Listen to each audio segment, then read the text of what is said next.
The sky over southwestern Oklahoma on the evening of May 10, 1905, was not the kind of sky a farmer remembered as beautiful. It was a sickly green, the color of old bruises and bad omens. For 3 days the heat had been building, pressing down on the red earth and the young wheat fields with a heavy, wet hand. The air smelled of rain that had not yet fallen and the nervous sweat of livestock that knew something was wrong before the people did. In the town of Snyder, a small settlement of perhaps 400 souls, the spring had been generous with rain, and the crop stood tall and hopeful. But hope in that part of the world was always a fragile thing, kept in a pocket next to a horseshoe and a prayer. The men who had ridden into town for supplies or business that Wednesday looked up at the sky and pulled their hats down lower. The women who hung laundry on lines behind their houses hurried to bring the sheets inside before the wind could snatch them away. Children playing in the dusty streets were called home by mothers whose voices carried an edge that said, "Do not argue, come now." To understand the Snyder tornado, you have to understand the country it struck. This was the Red River Valley region, a flat, open expanse where a man could watch his neighbor plowing from 3 miles away and where the horizon was a thin, unbroken line between earth and sky. There were no hills to hide behind, no trees to break the wind. The land was young and raw, settled by pioneers who had pushed westward after the land runs of the 1880s and 90s. They built their houses of wood and tar paper, their barns of rough-hewn timber, their churches of whatever was at hand. They were a people who measured time by planting and harvest, by births and funerals, by the cycles of drought and plenty. They had survived prairie fires and blizzards, grasshopper plagues, and the slow, grinding failure of the cotton crop when the boll weevil came. But they had not yet faced a tornado of the kind that was about to descend on them. The word itself was still new to many of them, borrowed from the Spanish or perhaps the Portuguese. But in the common speech they called it a cyclone, and they knew it only as a rumor carried by the railroad men and the newspapers from the east. The day had started ordinary enough. The sun rose hot and hazy, and by mid-morning the temperature was climbing toward 90 degrees. In Snyder, the streets were quiet, the businesses along the main drag doing their usual trade. The Snyder Bank was open, the livery stable was busy, and the post office was sorting the mail that had come in on the morning train from the east. The train itself, a mixed freight and passenger run of the Missouri, Kansas, and Texas Railroad known simply as the Katy, had arrived without incident and departed again, leaving behind a few passengers and a stack of correspondence. The telegraph wires hummed with the usual traffic, cattle prices, family news, dispatches from the state capital in Guthrie. Nothing in those messages warned of what was coming. The science of weather prediction was still in its infancy. The United States Weather Bureau had been established only 15 years earlier, and its network of observers was thin on the prairies. A man might look at the sky and guess, but his guess was as good as any. By 2 o'clock in the afternoon, the air had grown still and heavy. The leaves on the cottonwood trees along the creek hung limp, as if the heat had drained them of life. The birds had stopped singing. The chickens retreated to the shade of the coops and refused to come out. A farmer named Henry Schreiner, who lived a few miles north of town, later remembered that his dogs had whined and paced, and that the horses in his corral had crowded together with their ears flat against their heads. He had seen that kind of behavior before during thunderstorms, but this felt different. There was a pressure in the air that made his ears pop and his head ache. He looked to the southwest and saw a mass of clouds piling up like a mountain range, black and gray and boiling with an inner light. He knew the storms of the plains could be violent, but he had never seen clouds like those. They rose so high they seemed to scrape the top of the sky, and they moved not with the steady drift of a weather front but with a twisting, surging motion as if they were alive and hungry. In Snyder, the clouds drew a crowd. People came out of their stores and houses to stand on the boardwalks and stare. Some pointed, some whispered, some laughed nervously and said it looked like rain. Others remembered the words of old-timers who claimed that the Indians had a word for the great whirlwinds that sometimes swept these plains, a word that meant the finger of the Great Spirit. The clouds were no longer just a pile on the horizon. They were spreading, darkening the afternoon into a premature twilight. The wind began to rise, not steadily but in sharp gusts that tore at skirts and hats and sent loose papers skittering down the street. Then the rain came, but it was not a gentle spring shower. It was a slashing horizontal curtain of water mixed with hail the size of hen's eggs. The people ran for cover, but many stayed at their windows, watching the sky as it turned a deep, unnatural green, then black, then the color of a bruise that has gone bad. The funnel did not form all at once. It came down out of the cloud base like a rope, thin at first, twisting and writhing as if uncertain where to strike. It touched the earth a few miles southwest of town, near the farm of a family named the Riddle family. James Riddle was inside his house with his wife and 3 young children when he heard a sound unlike any he had ever heard. It was not the roar of a train or the bellow of a stampeding herd. It was a deep, continuous rumble like the grinding of 1,000 millstones, mixed with a high, screaming whistle that seemed to come from everywhere and nowhere. He looked out the window and saw the funnel, now wider, dark with the debris of the fields it had already torn. It was coming straight for his house. He grabbed his children and his wife and ran for the cellar, a small dugout under the kitchen floor. They made it just as the walls of the house began to splinter and the roof lifted away like a lid. The tornado passed over them with a violence that shook the earth, and when it was gone they emerged to find nothing but bare foundation stones and the twisted remains of a plow that had been thrown a quarter of a mile. The sky was still black, and the roar continued in the distance. The Riddles stood in the rain, watching the funnel move on without them, knowing that it was heading towards Snyder. The tornado that would become known as the Snyder Tornado of 1905 was not a single simple funnel. It was a multiple vortex system, a family of tornadoes that danced and intertwined as they carved a path across the landscape. The main funnel, the one that the people in Snyder saw bearing down on them, was estimated to be more than a mile wide. It was a monster, dark as midnight and filled with flying objects that looked like birds but were really planks of wood, pieces of tin roofs, the bodies of livestock torn from the ground. It moved at speeds that witnesses later estimated at 50 or 60 miles per hour, though in those days no one had instruments to measure such things. It had already destroyed the hamlet of Hewlin, a tiny settlement with a store and a few houses, wiping it so completely from the face of the earth that later surveyors could not find a trace of where the buildings had stood. Now it was coming to Snyder. The people of Snyder had perhaps 10 minutes of warning if they were lucky. Some saw the funnel and ran for the cellars of the buildings that had them. Others tried to flee in wagons, but the horse-drawn vehicles were no match for the speed of the storm. The most fortunate were those who happened to be in the cellar of the Snyder schoolhouse, a sturdy brick building that had been constructed just a few years earlier. The teacher, a young woman named Clara M. Brown, had seen the clouds and decided to ring the bell early, sending the children home before the worst of the storm arrived. But many of the children did not make it home in time. They were caught on the roads and some were never seen alive again. The tornado struck Snyder at approximately 4:15 in the afternoon. It came from the southwest, and the first building to be hit was the livery stable. The structure, a large wooden barn with a corrugated iron roof, simply exploded. The walls burst outward, the roof was torn into ribbons, and the horses inside were killed instantly or flung dozens of yards. The flying debris from the stable became projectiles that hammered the buildings nearby. The Snyder Bank, built of limestone, withstood the initial blast, but the wooden frame of the store next to it, the General Mercantile run by a man named J.B. Hargrove, shattered like a glass.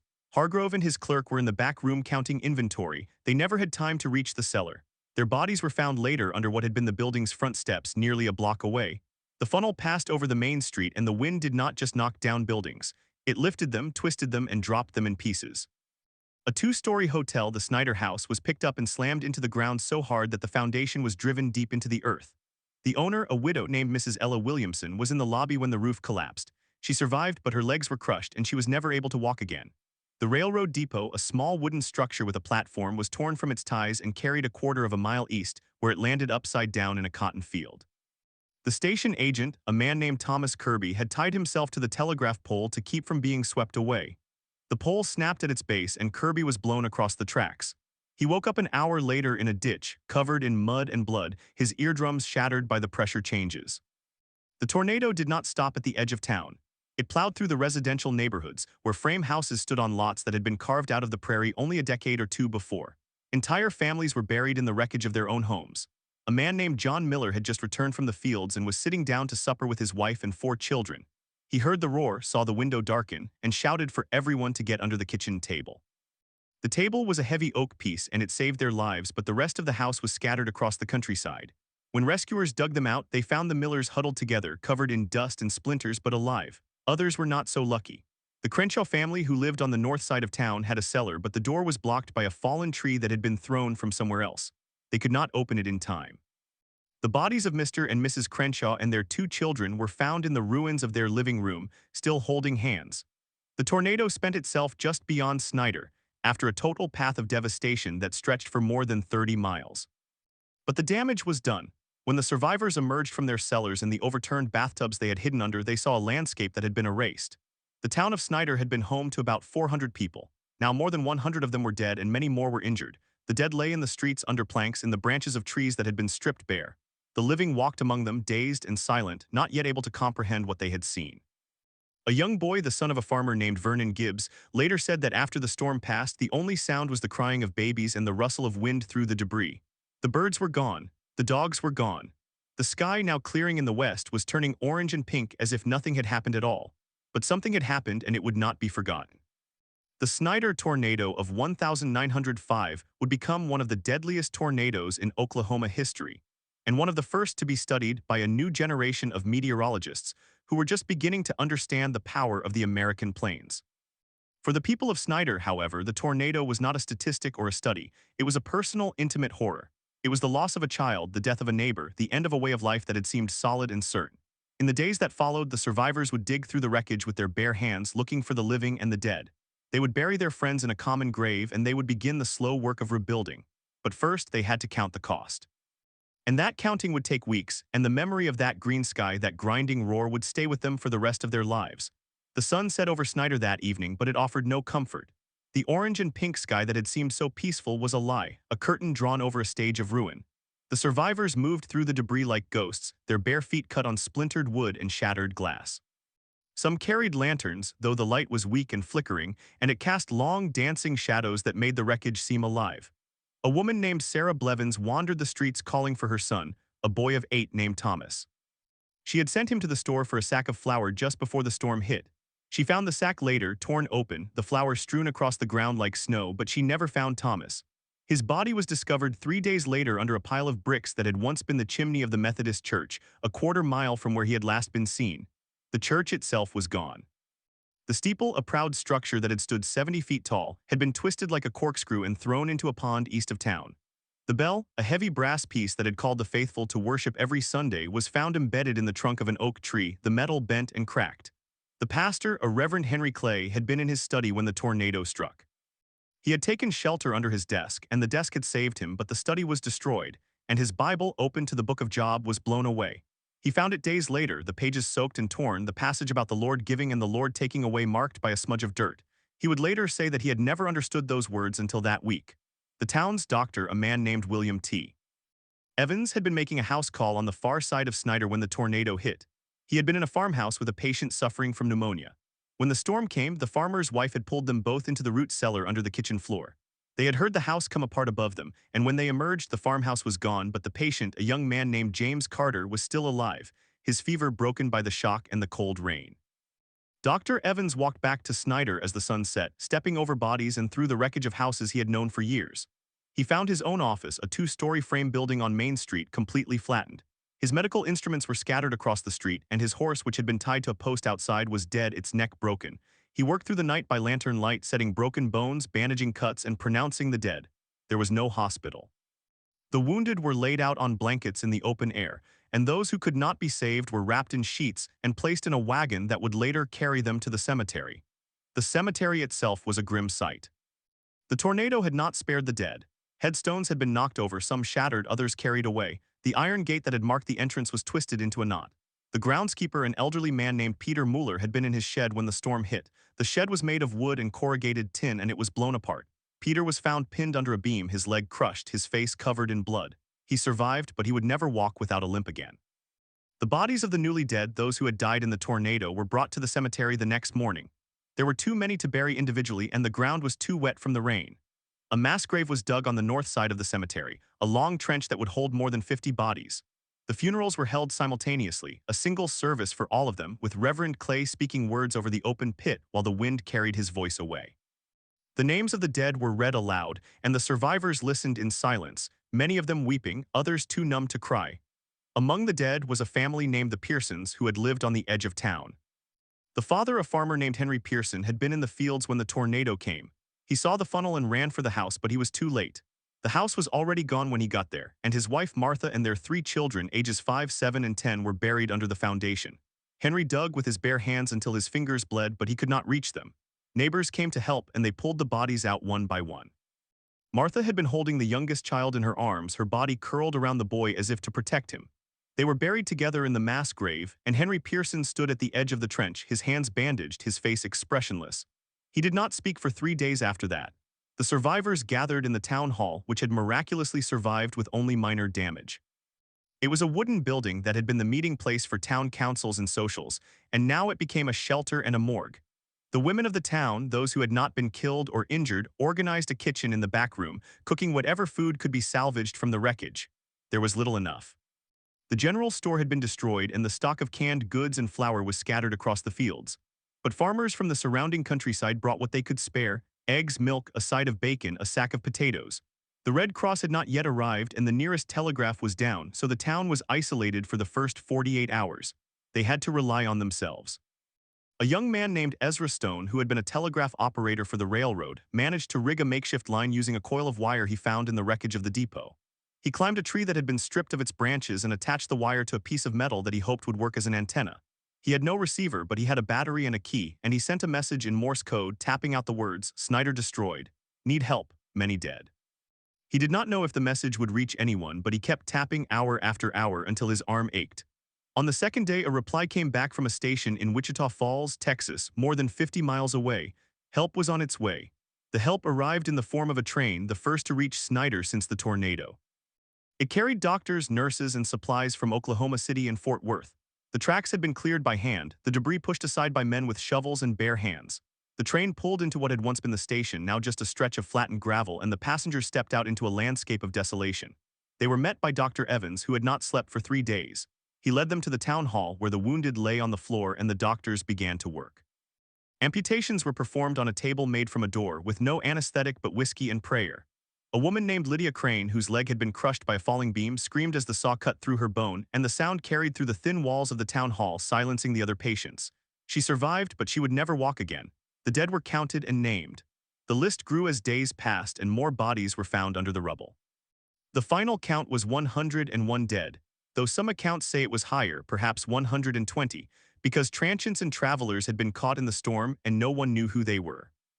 The injured numbered more than 200, and many of those would carry scars for the rest of their lives, both physical and mental. The town of Snyder had been reduced from a thriving community of 400 to a collection of survivors who had lost everything. The buildings that remained standing were few: the schoolhouse, the bank, a small house on the north side that had been built of stone, and the town hall. Everything else was gone. The stories of survival were as remarkable as the stories of loss. A man named Frank Miller, a farmer who lived just outside Snyder, had been in his barn when the tornado struck. The barn was made of heavy oak timbers and it collapsed around him, pinning him under a beam. He lay there for 2 days, unable to move, with no food or water, listening to the wind and the rain and the cries of the dying. On the third day, a search party found him, and they used a team of horses to pull the beam off his chest. He had broken ribs and a punctured lung, but he lived. Another man, a young cowboy named Jesse Wilcox, had been riding into town when the tornado hit. He was thrown from his horse and knocked unconscious. When he woke up, he was lying in a field 2 miles away, his horse dead beside him and his arm broken in 3 places. He walked back to Snyder with his arm hanging at his side, and when he arrived, he was put to work digging graves with his one good hand. The children of Snyder suffered in ways that could not be measured. Many had seen their parents killed, their homes destroyed, their friends carried away. A little girl named Emma Foster, who had been in the schoolhouse cellar with her teacher, Clara Brown, emerged to find that her house was gone and her mother was dead. She was taken in by a neighbor, but she did not speak for 6 months. She would later say that she had been sure the whole world had ended and that she was the only person left alive. Clara Brown herself was hailed as a hero. She had led 20 children into the cellar and all of them survived.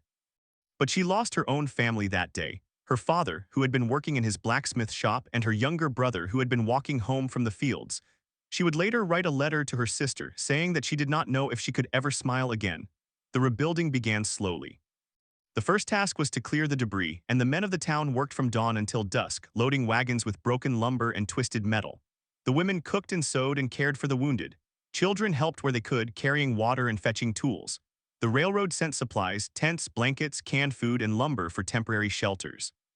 The camp that sprang up on the edge of town was called New Snyder, and it was a collection of canvas and boards with no running water and no electricity. But it was shelter, and it was a start. The winter of 1905 was hard. The people of Snyder lived in tents and lean-tos through November and December, and the wind off the plains cut through the canvas like a knife. The snow came in January, and the cold killed several of the elderly and the sick. The children suffered from coughs and fevers, and the doctors worked without rest. The town council, what was left of it, met in the town hall, which now also served as a school and a church and a meeting place. They voted to rebuild on the same site, in part because the land was already paid for, and in part because they refused to let the storm drive them away. They borrowed money from the bank in Oklahoma City, and by the spring of 1906, the first new houses were going up. The tornado that had destroyed Snyder became a part of its identity. It was not something to be forgotten, but something to be remembered, a wound that would always be there, but that would also be a source of strength. The survivors told the story to their children, and their children told it to theirs, and the story grew into legend. The green sky, the roar like 100 trains, the bodies in the trees, the mass grave under the elm. It became a tale that was whispered on stormy nights when the wind would blow hard and the clouds would roll in from the southwest. The people of Snyder would look at the sky and remember, and they would be grateful for every moment that the funnel did not appear. But they also learned. The tornado of 1905 taught them that the prairie could be cruel, that the land that gave them their living could also take everything away. They built cellars under their new houses, and they made sure that every school had a storm shelter. They watched the sky with a new respect, and they listened for the roar that meant the end of the world was coming. And they survived. They built again, and they stayed, and the town of Snyder still stands today, a testament to the stubbornness and the courage of the people who live on the Great Plains. The tornado itself has been studied by meteorologists for more than a century. It is considered a classic example of a multiple vortex tornado, a storm that contains smaller subvortices that rotate around a common center. The damage patterns, the way the buildings were destroyed in some places and left untouched in others, the strange behavior of the debris, all of it has been used to understand the structure of these storms. But for the people of Snyder, the science has never been the point. The point is that they were there and they lived through it and they carried the memory with them. The last survivor of the Snyder tornado, a woman named Nellie Thompson, died in 1992 at the age of 95. She had been a girl of 8 when the storm came, and she had hidden in the cellar of the schoolhouse with Clara Brown. She remembered the sound, she said, more than anything else.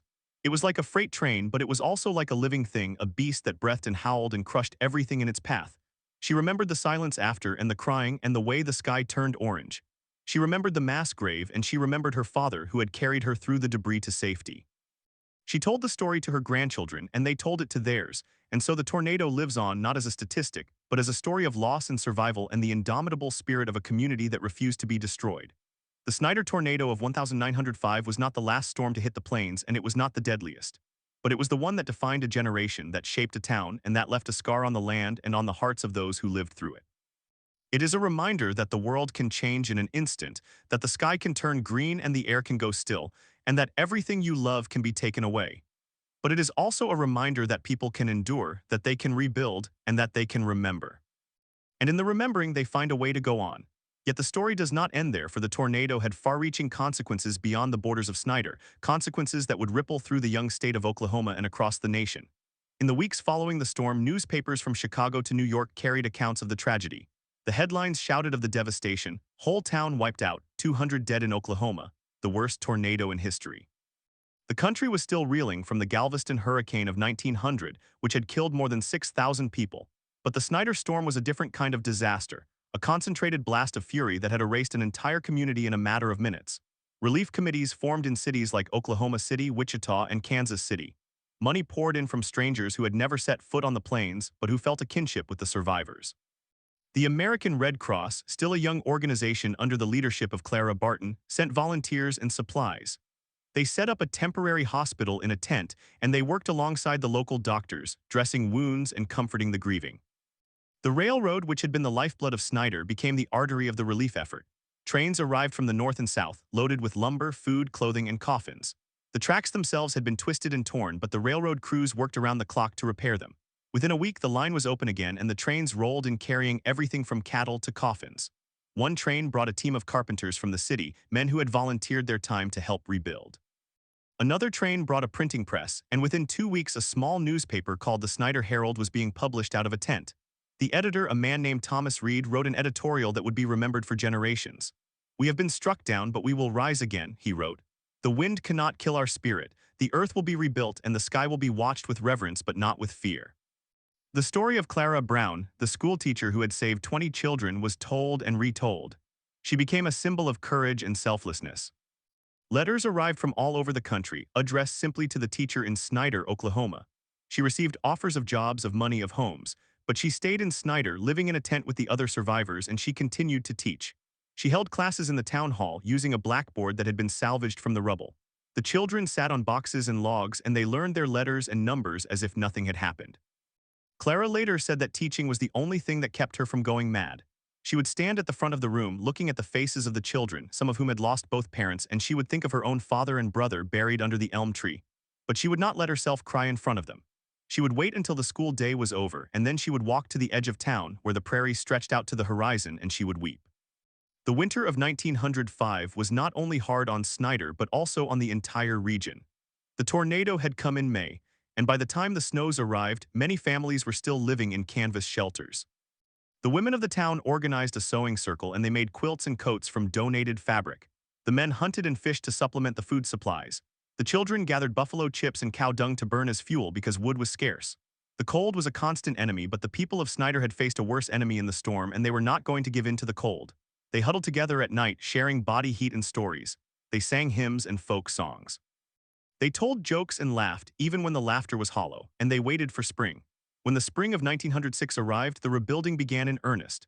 The town had been laid out on a grid with streets running north-south and east-west. The original plat had been filed in 1902, and now the survivors consulted the old maps and decided to keep the same layout. They erected a sawmill on the edge of town, powered by a steam engine borrowed from the railroad. They cut lumber from the trees that had been uprooted by the tornado, and they used that lumber to build new houses. They dug new wells because the old ones had been filled with debris. They planted gardens and fields, and they raised barns and chicken coops. The schoolhouse was rebuilt first, a two-story structure of brick and wood with a large cellar that could hold 100 people. The town council made it a law that every new building must have a storm cellar, and those who could not afford one were allowed to use the schoolhouse cellar in an emergency. The bank, which had been one of the few buildings to survive, reopened under new management. The old bank president had been killed in the storm, and his wife had sold the bank to a consortium of investors from Oklahoma City. They hired a young teller named Arthur Brown, no relation to Clara, to run the daily operations. Arthur had been away on business during the tornado, and he had returned to find his wife and two children dead. He was a quiet man, given to long silences, but he was efficient and honest. He kept the accounts straight, and he loaned money to the farmers and merchants who needed it. He never remarried, and he lived alone in a small house on the north side of town, the stone house that had survived. He was known for his generosity, and he often forgave debts on the anniversary of the storm. The churches also rebuilt. The Methodists and the Baptists had each lost their sanctuaries, and they held joint services in the town hall for the first 2 years. They argued at first over doctrine and hymns, but they eventually found common ground in their grief. The minister of the Methodist Church, a man named Reverend John Hayes, had lost his wife and 3 children in the tornado. He had been in the pulpit when the storm hit, and he had seen the church collapse around him. He had crawled out of the wreckage, bleeding and bruised, and he had searched for his family for hours. He found them in a pile of bricks, all 4 of them dead. He preached his first sermon after the storm on the text of Job, "The Lord gave, and the Lord hath taken away, blessed be the name of the Lord." He said those words with tears streaming down his face, and the congregation wept with him. But he kept preaching, and the church kept growing. The town of Snyder had been born as a railroad town, a stopping point for cattle and grain. After the tornado, it became something else, a place that had been tested and had not broken. The economy recovered slowly. The farmers planted their fields, and the cattle grazed on the prairie, and the trains came through with goods and passengers. The depot was rebuilt, larger and stronger than before. A new hotel went up, a 3-story building with a porch that wrapped around the front. The hotel was called the Elkhorn, and it became a landmark. Travelers would stop there and ask about the storm, and the locals would tell them stories. They would point to the old elm tree in the cemetery, the one with the mass grave beneath it, and they would say, "That's where we buried our dead." And the travelers would nod, and they would be quiet for a moment, and then they would go on their way. The children of the tornado grew up and had children of their own. They taught their children to watch the sky, to listen for the roar, to run to the cellar when the air went still and the clouds turned green. They told them about the day when the world ended, and about the days after when the world began again. They told them about Frank Miller, the farmer who lay under a beam for 2 days, and about Jesse Wilcox, the cowboy who walked 2 miles with a broken arm. They told them about Mrs. Patterson, who went mad from grief, and about Clara Brown, who saved the children. And they told them about the green sky and the blackness in the west and the sound that was like 1,000 freight trains. The stories became a kind of scripture, a testament to the fact that the people of Snyder had been chosen to suffer and had been chosen to survive. The tornado also changed the way science understood these storms. In the years after 1905, meteorologists began to study the pattern of destruction more carefully. They noted that the tornado had not simply destroyed everything in its path. It had left some buildings untouched while leveling others only 100 yards away. They theorized about the multiple vortices, the smaller tornadoes within the larger one, that could dance and skip and leave a house standing while the one next to it was swept clean. They published papers in scientific journals, and they used the Snyder storm as a case study. The name Snyder appeared in textbooks and lectures, and it became a byword for the kind of supercell thunderstorm that could spawn a monster. But the people of Snyder paid little attention to the science. They knew the storm in their bones, and that knowledge was far more real than any diagram or equation. The deadliest tornado in Oklahoma history up to that point had been the one that struck Snyder. It would hold that record until 1947, when another supercell spawned over the Texas Panhandle and carved a path through Woodward County, killing more than 100 people. But the Snyder storm remained unique in the memory of the state because of the way it had erased a community. It was a cautionary tale, a warning that the plains could be kind and gentle one day and murderous the next. It spurred the state legislature to fund a network of weather observation stations, staffed by volunteers who would send reports by telegraph. It also led to the formation of the first storm spotter programs, where farmers and ranchers would watch the sky and sound the alarm when they saw a funnel cloud. These spotters were not professionals, but they were dedicated and they saved lives. The survivors of the Snyder tornado carried the scars with them, not just on their bodies but in their minds. Some could not sleep during a thunderstorm. Others would jump at the sound of a train whistle. A few refused to ever go into a cellar again, preferring to take their chances above ground. One man, a farmer named Eli Jenkins, built a house out of stone and fitted it with iron shutters that could be bolted from the inside. He lived in that house for the rest of his life, and he never again lost a building to a storm. He became a local legend himself, the man who had built a fortress against the wind. When he died in 1940, his house was still standing, and it is still standing today, a monument to one man's obsession. The town of Snyder celebrated its first centennial in 1992, the same year that Nellie Thompson, the last survivor of the tornado, died. The centennial was a festive affair with parades and barbecues and a reenactment of the founding of the town. But there was also a solemn ceremony at the cemetery where a new monument was dedicated. The monument was a granite obelisk 12 feet tall, with the names of the dead carved into its base. At the top, in bronze letters, was an inscription chosen by the town council: "They lived, they loved, they were taken." We remember. The crowd that gathered that day included descendants of the survivors, people who had heard the story from their grandparents and great-grandparents. There were also strangers, weather enthusiasts and historians, who had come to pay their respects. The ceremony ended with the release of 100 white doves, and for a moment the sky above Snyder was filled with birds. The tornado of 1905 had taken everything from the people of Snyder, but it had also given them something, a story that would outlast them. It was a story of loss and grief, but it was also a story of courage and resilience. It was a story that taught the value of community, the importance of helping your neighbor, the strength that comes from sharing a burden. It was a story that reminded everyone who heard it that life was fragile, that the world could change in an instant, and that the only thing worth holding onto was each other. In the years that followed, the town of Snyder continued to grow. It weathered the Dust Bowl of the 1930s when the topsoil blew away and the crops failed. It weathered the Great Depression when the banks closed and the railroads slowed. It weathered the wars when the young men left for Europe and the Pacific, and the families waited for letters that sometimes never came. Through all of it, the story of the tornado was passed down, a touchstone that reminded the people of Snyder that they had survived the worst and could survive anything. The storm became a part of the town's identity, not as a source of shame or fear, but as a source of pride. They had been tested and they had not been found wanting. Today, if you drive through Snyder, you will see a small, quiet town. The population is around 1,500, about what it was before the tornado. The streets are lined with trees, many of them planted after the storm. The houses are modest, the business is small. There is a museum in the old bank building, and in that museum you can find photographs of the wreckage, newspaper clippings from 1905, and a diary written by a young girl who survived. The diary is open to a page dated May 10th. The sky turned green, I was scared. We went to the cellar, I heard my house fall. When we came out, everything was gone. My mother was gone. I thought the world had ended. The handwriting is shaky, the pencil marks faded, but the words are still clear. And if you ask the people of Snyder about the tornado, they will tell you the story. They will tell you about the green sky and the roar and the bodies in the trees. They will tell you about Clara Brown and Frank Miller and the mass grave under the elm. They will tell you about the winter in tents and the spring of rebuilding and the summer when the town rose again.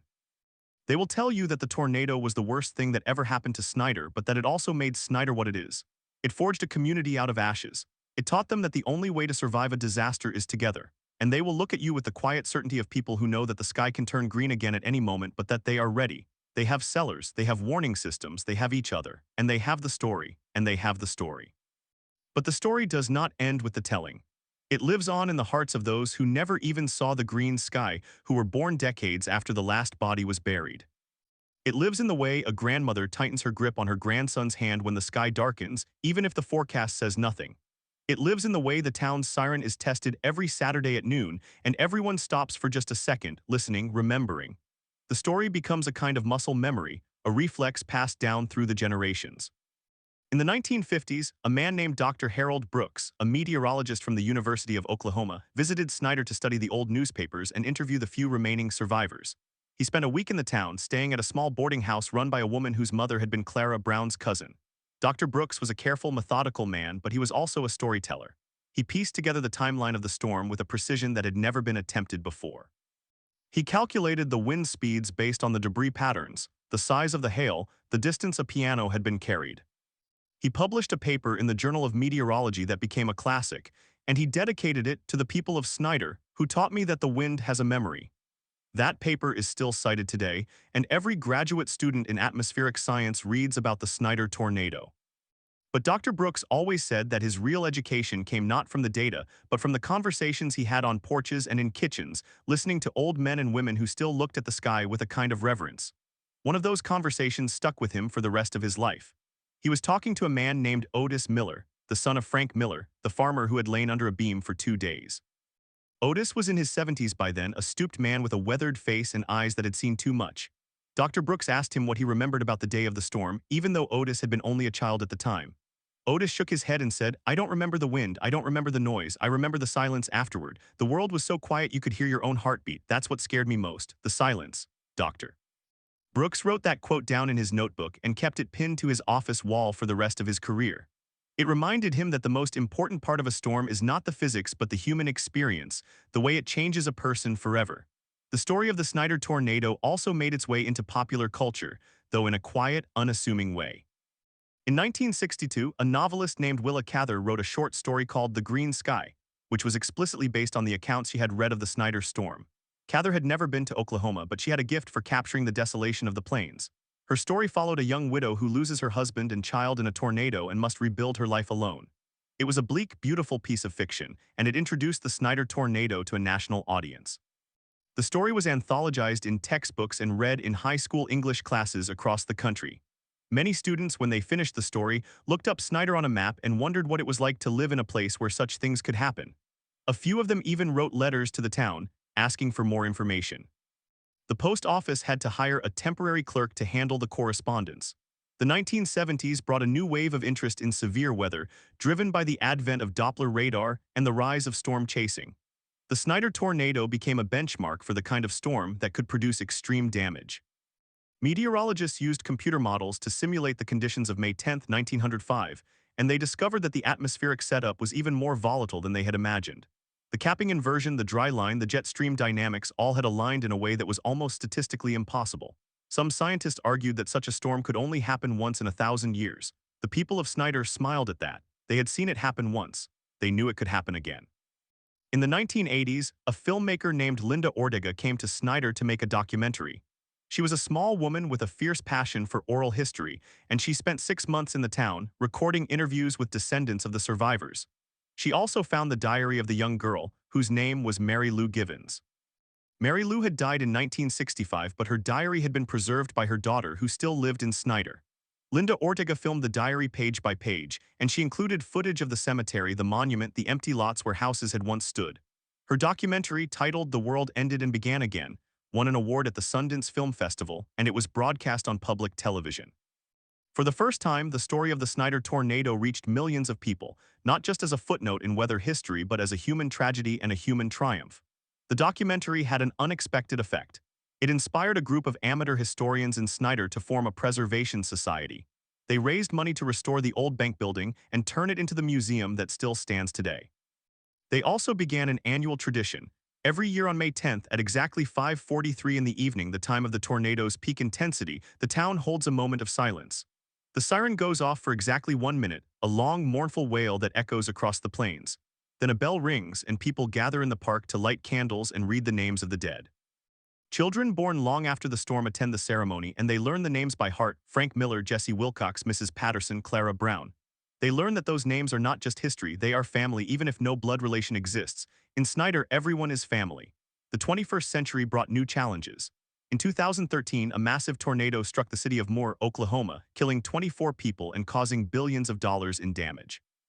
The nation watched in horror as live footage showed entire neighborhoods reduced to rubble.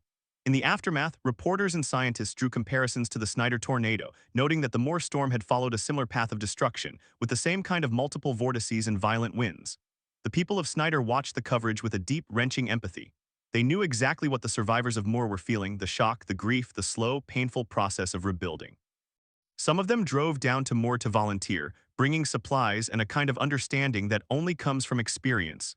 They told the people of Moore the same thing that had been told to them: you will survive. You will rebuild, you will carry this with you, but you will also carry each other. One of those volunteers was a woman named Grace Miller, the great-granddaughter of Frank Miller. She was a school teacher in Snyder, a quiet woman in her 40s with a calm, steady voice. When she came back from Moore, she wrote a letter to the local newspaper. "I went to Moore to help," she wrote, "but I came back knowing that the tornado doesn't end when the wind stops. It ends when the last survivor dies. And even then, it doesn't really end. It becomes part of the story of the land." Her letter was reprinted in several national newspapers, and Grace Miller became something of a local celebrity, but she shrugged off the attention. "I'm just telling the truth," she said. "That's what my great-grandfather taught me. Tell the truth about what you've seen and it will help someone else." The legacy of the Snyder tornado is not just in the monuments or the museum or the scientific papers. It is in the way the people of the town still look at the sky. On a summer afternoon when the air grows still and heavy and the clouds begin to build, you will see them pause. They will glance west. They will listen for the sound of a train. They will check the barometer even if it is just an old one hanging in the hallway. They will not panic because panic is useless, but they will be ready.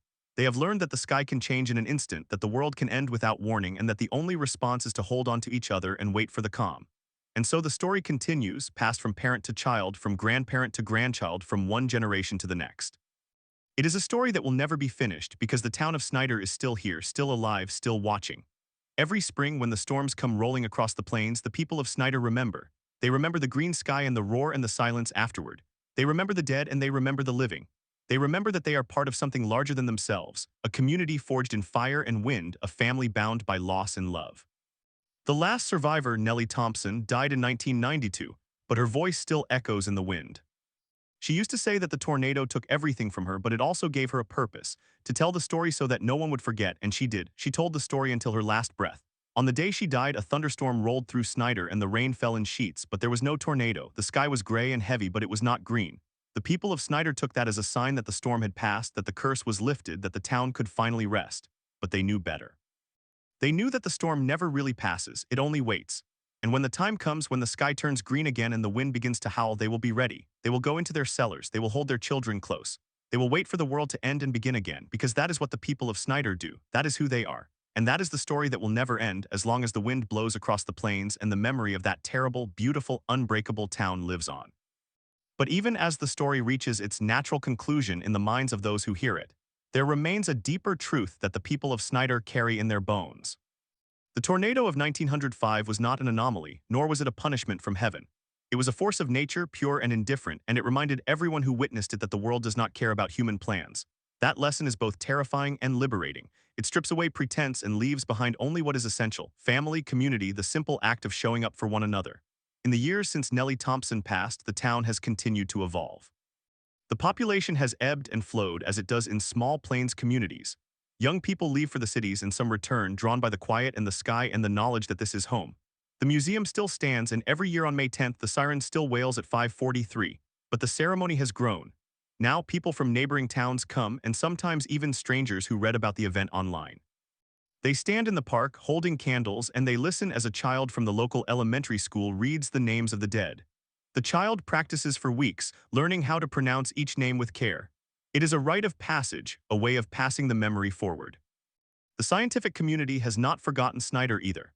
In 2019, a team from the National Weather Service conducted a reanalysis of the storm using modern storm damage assessment techniques. They reviewed old photographs, survey reports, and eyewitness accounts, and they concluded that the Snyder tornado likely reached wind speeds of over 300 miles per hour at its peak, making it one of the most violent tornadoes ever recorded on the North American continent. The report was published in a meteorological journal, and it sparked a new round of discussion about how to better protect communities from such extreme events. But the scientists admitted that no structure could withstand a direct hit from a storm of that magnitude. The only defense, they said, is early warning and shelter. The people of Snyder already knew that. They had known it for over 100 years. Perhaps the most enduring legacy of the Snyder tornado is the way it reshaped how the entire region thinks about disaster preparedness. After the storm, the territorial legislature passed a law requiring all new public buildings to include a basement or a reinforced safe room. That law remained on the books for decades, and it saved countless lives during the tornado outbreaks of the 1950s and 60s. Even today, when a new school is built in southwestern Oklahoma, the architects consult the old blueprints from Snyder.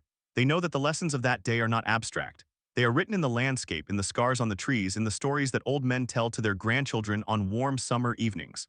And so the wind continues to blow. The sky continues to turn green from time to time, and the people of Snyder continue to watch. They are not afraid because fear would be a waste of energy. They are simply aware. They know that the world can change in an instant and they accept that. They accept it because they have seen the alternative and they have chosen to live anyway. They have chosen to build, to love, to laugh, to plant gardens and raise children and celebrate birthdays. They have chosen to be a community that remembers not with bitterness but with gratitude for every day that the sky stays blue. That is the final truth of the Snyder tornado. It did not destroy the town. It revealed what the town was made of. And what it was made of was strong enough to endure. The story of that endurance is not just a story for Oklahoma. It is a story for anyone who has ever faced a storm, literal or metaphorical, and wondered how they would make it through. The answer, as the people of Snyder will tell you, is that you make it through by holding on to each other. You make it through by telling the story. You make it through by refusing to let the wind take your humanity. And so the tale of the Snyder tornado does not end with a final word or a fading photograph. It continues in every cellar door that swings open when the sirens sound. It continues in every child who learns to read the sky. It continues in every quiet moment when a person looks west and remembers that the world is both fragile and fierce. The wind may never stop blowing, but neither does the love that binds this town together. And that, perhaps, is the most powerful force of all.